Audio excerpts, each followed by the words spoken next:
TBTL Week in Review. All right, welcome to the Week in Review Daddy Ain't Home edition.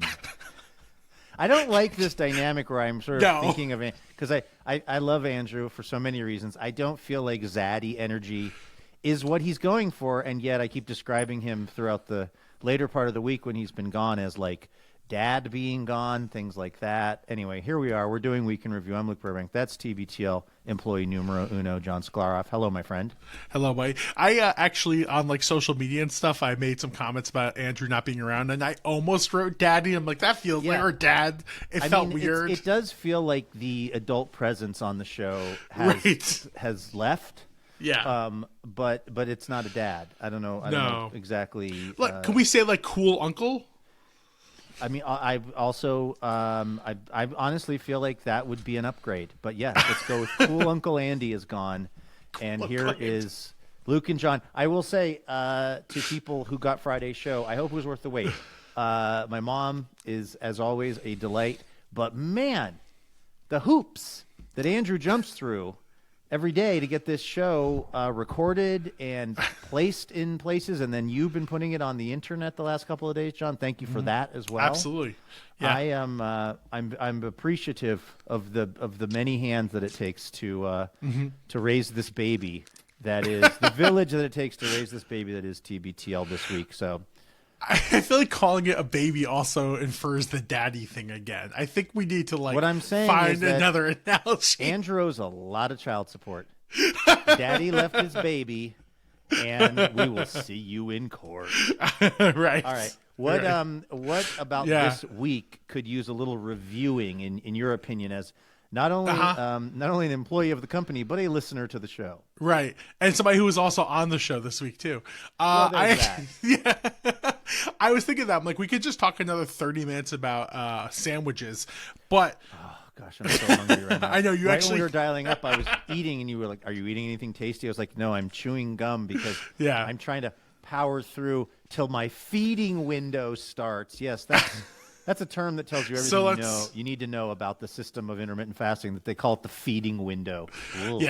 Yeah, definitely sounds animalistic, I guess. But anyway, let's not talk about food for your sake. Something I think we should dive deeper into is your interview on Thursday's show with Stephanie, our friend in the Queen Anne neighborhood of Seattle. Yeah. I saw some folks commenting about the interview. And for me, Luke, please don't hate me for this. I'm not like a regular Livewire listener. Like, I'll listen if it's like I'm driving around. It's on Minnesota Public Radio and stuff like that. You and me both, honestly. I can't remember the last time I heard the show. So no offense taken. Okay, but like, it like reminded me you're a really great interviewer. Like, legitimately, like it was like a really good interview. That's what I think some people are saying too. I saw in comments, and it's like I don't remember that story going viral in the first place, but I like obviously remember recently when you guys have been talking about it, and I'm sure like most of the internet was like, "Oh, this lady, like rich pants, like gallivanting for around the world for pasta." Yeah, but like I think you really like helped her contextualize and had a really thoughtful and kind interview with her, and it was just like it was a really good interview. Oh, thank you. I appreciate it. You know, I really, my takeaway from that conversation, I think I said it at the end of the chat with Stephanie, was once again, I have to really think about how I'm talking about people that I have not met. Yeah. Who have done things on the internet, because that's really like what this show is. When we're not talking about ourselves, the three of us, we're talking about someone else. And I think it's very easy to forget that those are real people. And again, you know, we're hoping to make entertaining content, and the way to make entertaining content is not to kind of pick up a news story and go, well, life is full of nuance and gray areas. Mm-hmm. Like the way to be entertaining, at least theoretically, is to go, can you believe these rich assholes? You know, and like, or these whatever, or why would they say that? And what I was reminded of talking to Stephanie was that most of the people, not all the people, but most of the people are kind of doing their best, and it's kind of easy to read one thing about them or read one quote and decide that they are in fact a terrible person, and then for me to turn around as like one of the hosts of the show and to try to make 20 minutes of content out of it. And I'm glad that everyone enjoyed that interview, because it's also basically ruined the show. It means going forward.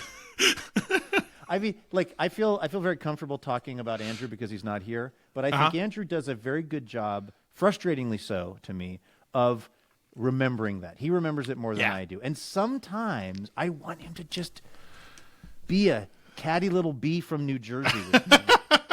And I'll be like, and what about this? And he'll just do this thing that I hear that actually now I respect, because I think what it's called is maturity. But he'll go, well, I'm not really sure about that. But then he'll go on to the thing he wants to talk about, which is probably bingo. And like what he's doing in that moment is actually, I think, doing something very smart, which is he's realizing this is a person he doesn't know. This is a topic he doesn't have a lot of experience in. This is a hot take that doesn't probably need to be taken. Yeah. And he's kind of just backing away from it. And it honestly ruins the show when he does it, and it makes it very difficult for me to fulfill my function. But it's a much better approach to life, and it's a good thing to remember. And talking to Stephanie and hearing about the lengths that some people were going to try to I guess point out her privilege, which again I feel like she sort of acknowledged, and like I just it was a reminder to me that there are real people behind these news stories, and even though it's fun, and even though I tend to be a kind of a person who's quick to being outraged about things, it's probably better to remember that that it's real people, and it's probably there's probably more to the story than I'm realizing, I guess. Yeah. I do have to say, in that very good response, you did insult everyone in the state of New Jersey, calling them catty little bees. So do you want to respond? Listen, there's a drop that I think we used to play, or there was. I want to say it's from like SNL or something, where it's somebody. My memory of it, and I'm sure my memory is wrong, is it's somebody who we think of as, it might have even been like a political impression. I don't know if they're being Chris Christie or somebody, but they're somebody who, this is maybe before we thought of Chris Christie as kind of a sort of a walking joke. But somebody said, and I'm going to use the word here, they're being serious, and they go, but really, I'm just a catty little bitch from New Jersey who loves the drama. And that lodged itself in my brain. I don't think people from the Garden State are more catty. Yeah, I'm just trying to. I just want to make sure we don't get ourselves into trouble talking about being nice. No, I'm just kidding. It's a big state for us. I feel like it's a hot zip. We've got listeners in New Jersey, right? Sure. Yeah, I think so. We definitely have donors and listeners. I got family in New Jersey. My same. As we call it in, I don't know what you call it in New York, but we in Pennsylvania would always call it down the shore. Interesting. How would it be described in New York State, where you were from? Well, I mean, just Jersey, because because like my family was in Central and Northern Jersey, but I also had family on the Jersey. I have family on the Jersey Shore, so we would just like, oh, we're going to Tom's River, where they live, but not like home of the Little League World champion. They were like a dynasty in the '90s or something. I think they were Tom's good. River, New Jersey was really big. Yeah. You're younger than me, and also maybe had a different sort of family you were coming from, but like when Jersey Shore came out, I was like, oh, they did a show about my cousin Michael? Cool, I'll watch it. Like, the origins of Jersey Shore, I believe, was they used to do these little MTV documentaries that were called True Life that I remember to this those. day I think are a very slept on series of documentaries. Like, they were pretty good. They would get into like hoarding and stuff like before that was like wide known and mainstream. There was a lot of interesting ones. I thought they were pretty well done. And there was one, it was like True Life, We Got a Shore House. Okay. And I think it might have even actually literally been the people who became the Jersey Shore. The cast. Yeah. But it was just supposed to be like, hey, well, what if we went and we set some cameras up and we film people down the shore? And I remember watching that one and going like, oh yes, you have picked up a rock and uncovered a world that I know very well. Because when I would go to Philly and go down the shore with my cousin Mike, we would just drive around in his Altima blasting like I love that's an Altima. That is that's very like we were just. I mean, I didn't exactly have the hair, but we were, and I'm not Italian American, but basically like we were the sort of Irish American, whatever Jersey Shore is. That energy was very palpable, particularly my cousin Mike and his friends. And I saw that, and I thought, oh, they're just documenting his life. And then when it took off, I just thought it was so funny because the rest of America was like, what is going on at the shore? And I'm like, a thing we've all known about for a long time. Yeah. So for me, my experience with the show is like growing up, like we go visit family, but I was never like a shore guy. I had friends, people I went to high school with. It was a thing that people like would go, especially in our early 20s, would go to the shore, go to Atlantic City, right? Like that was never and all that. Yeah, that was just not something I was ever interested in. And then by the time the show came out, or at least it became very big, that's when I was living in Utica, New York, a little removed, a little north of where I grew up, and so like. People there loved the show, but they didn't have the context of the shore like I did. And so I was like, it's just like people just living the worst versions of themselves. I don't need to, so, but like people did, a lot of people I worked with in like in Utica in that area were like, oh my God, this is so fun. I love the drama. I'm like, no, it's just drunk assholes. That's all it was like somebody watching the Crocodile Hunter or watching an exotic show about crocodiles and being like, isn't it wild, these crocodiles? And you're like, I used to live in one of those swamps. And right. Very dangerous. Yeah. Very, very dangerous. Like watch it from afar, but also don't romanticize it. This is not like a good thing. I almost find the kind of, and I think most people tuned into the video this week to get my post-mort on Jersey Shore. Right. But I actually think the sort of, if you will, the aftermath and the aftercare of the Jersey Shore show is more interesting to me than Jersey Shore. Like, Paulie's of like one of the highest paid DJs in the world. Paulie D, DJ. Good for him, D. I guess. Absolutely. I mean, I don't I don't know if that amount of pay is commensurate to his talents as a DJ, but hey, it's whatever the market will bear. And it's who saw that coming when the Jersey Shore show was happening. Also, Snooki seems to be Nicole Polizzi, I think is her name. Seems to be living her best life. Yeah, she seems to be like really like everything I've seen. Like I don't pay much close attention. Has like matured as like living a very like good like And like the situation. He's a Fox News, right? I don't know if he's on Fox News. Maybe if so. I've seen him. Well, one of them. Well, you can't win them all, but I do believe he is sober. Okay. And I believe is an advocate for sober living and for Okay. He would describe himself as a cautionary tale. Sure. So I'm going to give him a point for that, for just having the maturity to kind of recognize what was going on for him. Yeah. And now I see him on TikTok encouraging other people to confront their maybe addiction issues. So like, I don't know what's happening with JWoww. I also don't know how I know all of these I was going to say, names. you're pulling all these names. Like, I know Snooki and the situation. I did not like bring like a sheet of paper with the names of these people on for doing Week in Review this week. I guess it's in my DNA. But, and for the like, I don't want to besmirch Mike this situation or whatever. I could be wrong, but I think it was him. It was one of them I saw, like maybe not like a regular contributor, but like today to talk about Joe Biden canceling student debt, we have on Mike this situation or something like that. And you're like, what?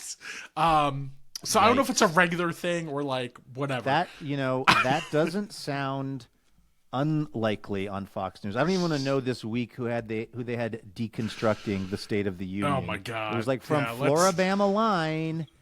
It's from Crisley Knows Best. It's Infinity Crisley. These are just shows that I see. There was a show called Crisley Knows Best. Oh, that's a real thing? Yeah, I don't know if it was called Crisley Knows Best or Crisley Rules or something, but it was like it was a show about some sort of Southern, very kind of, you could say, religious family. Sure. Where there was the people had been through a tremendous amount of plastic surgery and the like, and now the parents are in jail. So Crisley did not know best. I can only imagine for what. So let's get off of that Crisley, but can I go back to another DJ related thing Only you were briefly, talking about? yes. Yeah. So talking about like the correlation of TJs, how much they get paid versus how talented they are. Yeah. I once saw DJ Khaled live. He was opening for Beyonce and Jay-Z, which was awesome. Beyonce was killer. And Khaled, for like 45 minutes, all he did was just play like hip hop from the 90s, and then Sprack be like, yeah, what? So it'd be like, you know, like a Biggie song, be like, yeah, Biggie, Brooklyn. And then he would do some like kick or arm movement. Yes. And that's what he did for 45 minutes. I'm like, this guy's worth like $1 billion. I don't understand it. You know, I started this video by saying there are real people behind the stories on the internet, and I need to just remember that they're human too. But man, it's hard for me to feel like we live, you know, in a universe that's ruled by a just God, when DJ Khaled is as rich as he is for yelling "We the best." Right. And it's funny though, you know, I went to see Slick Rick a few weeks ago. Rick the Ruler. Oh yeah. And with Becca's family, right? Like the whole family. Yes. Yeah. And there was a bunch of there was a number of DJs. This is how you know you're old. You're praying to God there are no openers. Because it's a Sunday night and the show is starting at 9. You're like, please God, guys, I gotta be out here by starts. 10:30. Seriously, and I was, but there was a number of like DJs, and there were a couple of DJs who were really good turntablists. You know, just like really what the skill of DJing is, in my opinion, beat matching and things. And I'll be honest, the guy that was like doing this kind of I don't even know I don't have the kind of lingo for it, but basically like doing not just scratching, but like playing a word and then another word and then going back and forth and alternating these beats until it was so tedious. Yeah. It was so boring. And then a guy got out there and was just playing Biggie and being like, "We the best," and everyone was just like, "Yes, this is we're having a great time. Yeah, we're listening to Biggie." And it's a song we recognize, and we're enjoying it. And meanwhile, the other guy who had been doing like, he literally said at one point, "This is harder than it looks." And everyone was just like, just maybe play some Biggie. Can we actually make that like a more common thing in other professions? Like Patrick Mahomes throws an insane touchdown. It's like, that was actually way more, guys, you don't respect that enough or something like that. Right. That was much, much harder than it looked. So I don't know. I mean, it goes back probably to the sort of Pauly D thing, which is, what is a DJ's in terms of like a public performance and appearance? If you're like in the crowd, you probably just want to get hyped. You probably just want to be like excited you're there. And truthfully, probably the way to do that for most people is to play music we are already familiar with. Oh yeah, totally. Which is why on TBTL we only talk about the same 4 topics. Day in and day out. Just playing the hits. I'm the DJ Khaled of podcasting. I make incredible amounts of money, and it's because I know to just stick to the hits.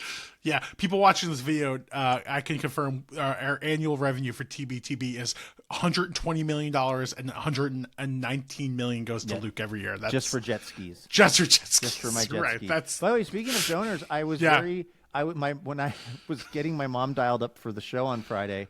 I was sending her an email link to the system that we use. In fact, this very one that you and I are recording on right now. And I go, "Did you get an email?" And she goes, "Hold on. The last email was at 8:37 this morning. Thank you for your TBTB donation." And Perfect. I first of all, I was like, "Great job. Thank you, John, for staying on top of those things. I'm glad the systems are all working." And then also, I was by the time I was talking to my mom, it was mid-afternoon. I mean, it was like 2 or 3. The last email she got was at 8:37 a.m. And this was not because her email was down. I thought, what a life. Yeah, that sounds blissful. I mean, what that's a life. So blissful. Like, what would it be like to live a life where it's not uncommon for 6 hours to go by on a Friday? Also, as we were recording it.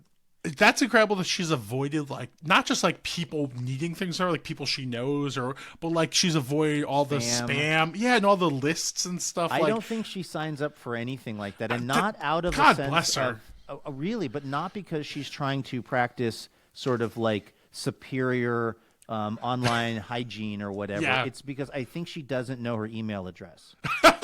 She's like, actually, I would like to know more about that particular product. What I don't know, I believe, is her advice. So that's anyway. her mom.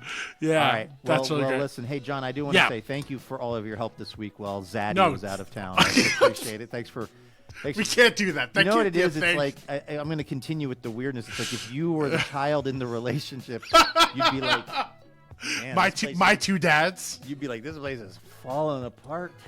So thank you for tolerating and helping out this week. I really appreciate it. Happy to do my part. And thank you to everyone who's receiving this video because of your support for TBTL. Thanks to everybody for helping us with this little project that we like to do. And we will see you very soon with another Week in Review video. See you then.